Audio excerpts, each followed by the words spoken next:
You're welcome to another episode of SauceCodeTalks. I am Adenike and I'm your host for today. And today I have with me Eniola Osabiya.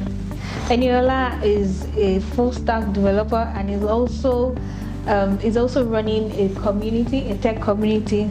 It's the Gen Z tech community, right?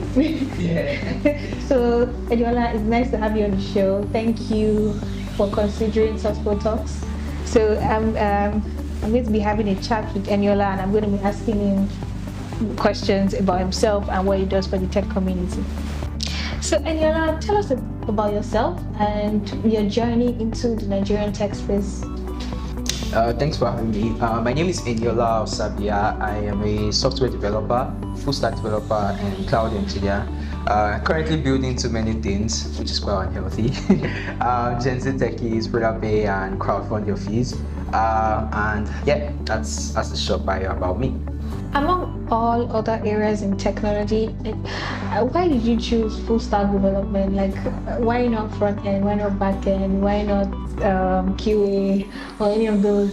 Was it the in thing as a then, or was it because of the money, or was it a lot of ginger for you to just learn full stack development? So tell me, I'm curious. Is it the money? Okay, I think generally speaking, so I'm the type of person that I always try to like explore so many things, right, before I maybe stumble or focus on just one thing. And then at first I tried front end. I necessarily didn't really like front end because of just CSS. Then I moved to back end. I loved back end because I love math, right? I'm a logic person. Like I love numbers or basic logic, right?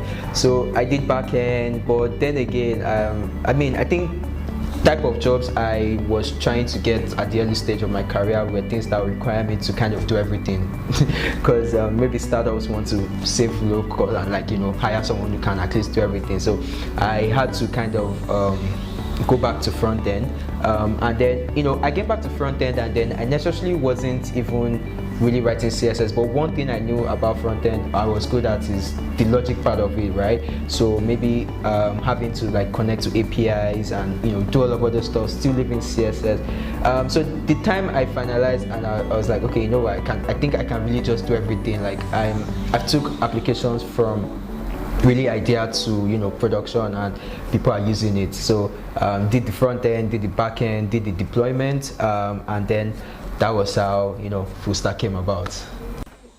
So tell us more about the Gen Z Hackathon you hosted recently, and how often are we going to be expecting that, and also what inspired you to do it? So tell us about this Gen Z community you have going. Hackfest, right? Yeah. So I think you should expect Hackfest every year at least. One thing I always say, it was difficult, right, to pull the event off. It's not something I'll come and smile here and say it was easy. It wasn't easy. In fact, it's actually the toughest thing I've done in my entire life, right? Coding and everything, it is the toughest thing. And then what's the event? Hackfest. The purpose of Hackfest was because we started the Gen Z Techies community, and we're growing. And one thing we noticed is that we had like so many amazing people in the community, young people that were doing like building real stuff, right? And then we just wanted to kind of organize an event, right? And then we're like, okay, what can we? So we had different type of things that we're okay. What this event should try to, solve, right? So we had a number of people were building so many stuffs. Some of them were not really that known, and then we also had the other set of people that, of course, they were really known. Like they are building this really amazing stuff, right? So one part of it was that we wanted to try to get everybody to know that, okay, yeah, we have amazing young Gen Zs that are building amazing stuffs like this. And then another part of it was that the community is scattered all over Nigeria and everywhere, and everybody has just been seeing themselves via like Zoom or Google Meet or Gen Z Meet, which was like our own virtual platform that we created. And we're like, okay, how can we actually also bring these people together to come for something and be able to meet each other and be like, oh, I only just see you via Twitter, or I only just see you via calls or check up and stuff. And then that was really where Gen Z Hackfest came about. Eniola, how would you describe the future of tech? You interact with a lot of young people all the time. So if you're going to describe the future of tech in Nigeria from a young perspective, how would you describe it? The future of tech is definitely going to be one everyone should look at or forward to, because it's really going to be, mind-blowing, honestly. Like, even the type of innovations we are already having at date right now, like, you can't really just get your head around it, because it's, you think about it and be like, wow, like, how would someone even just think about this, or how is this really scaling, right? So definitely it's going to be bright and really amazing for Nigeria, because Nigerians are really, really good at what we do. We get reviewers everywhere, like, this guy just did this, and like, probably even leading the team. That's why they are stealing us. Exactly, right? So I mean, it is going to definitely be amazing. There'll be a lot of innovations, there'll be a lot of things will really move fast, and can't wait to really just see that happen. Can you tell us about the most challenging circumstance you faced as a full stack developer, and how you were able to overcome it? The most challenging circumstance I faced, it's Hackfest. Yeah, it's like Gen Z Hackfest. And then, that was the time of, and this is actually like, I think the toughest decision I've ever had to make, because there were so many variables and factors involved in it, right? And this was the postponement of the date of Hackfest, which was just like a week to the event. Mm-hmm.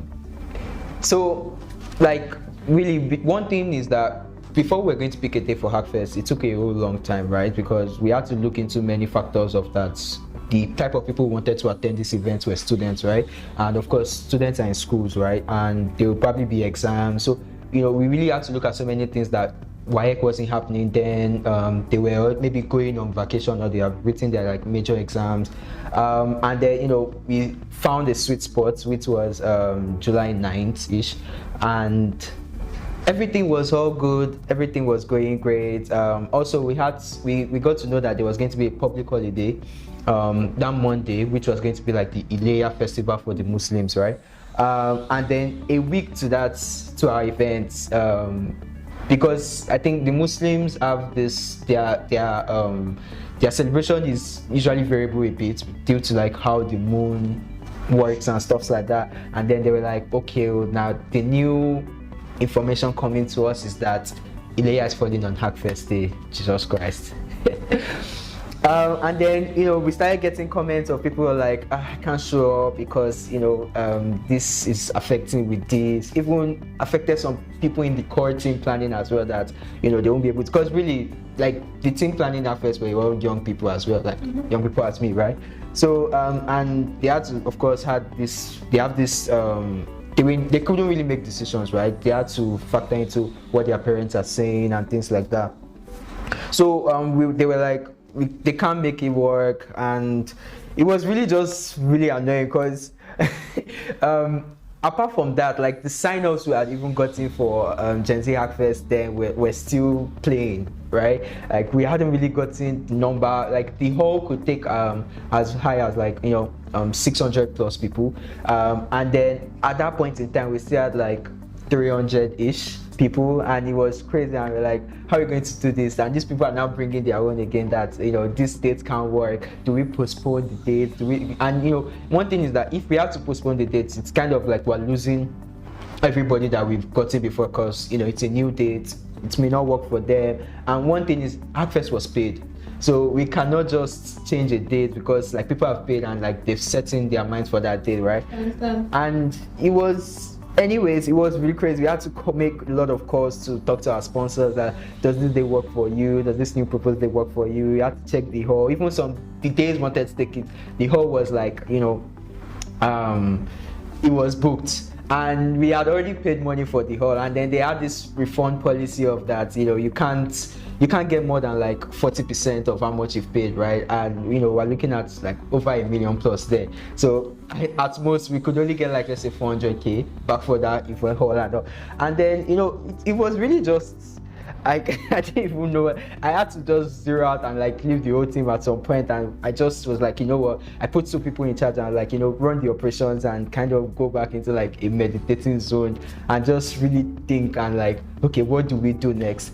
I mean, to cut the whole story short, we actually had to postpone the date to the public holiday. That was also for the Ileya festival and all, and it was really surprising how we pulled that event off. Honest, like I still try to look back or take myself back, and I'm like, we really did this amidst all of these different challenges. But yeah, I would say that's like, I think the most difficult circumstance I've had to face. So for my final question, I would like to know how you balance everything. I mean, you're in tech, you have a community, you're also young, so how do you balance it all?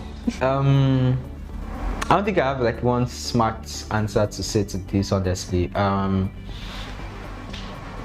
just do it. Yeah, right. Like honestly, it's tough. That's one thing. But I think I just try to place priority on what is close and what needs to be done, right? So for example, let's say work now, I have a deadline and it's close, right? And maybe for the community, there's an event we still plan on doing in another 1 or 2 months. Of course, I'll do the one that is close because I want to keep that, right?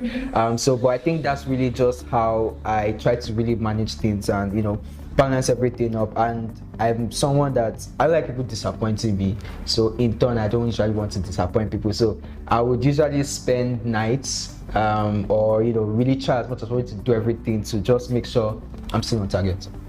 So what would be your advice to a lot of the young people out there with aspirations to someday be a tech bro or join the Nigerian tech space? What would be your advice to them? I think first thing they should understand is that tech is not just you're in it and like the dollars is or the spraying on you and all of that, right?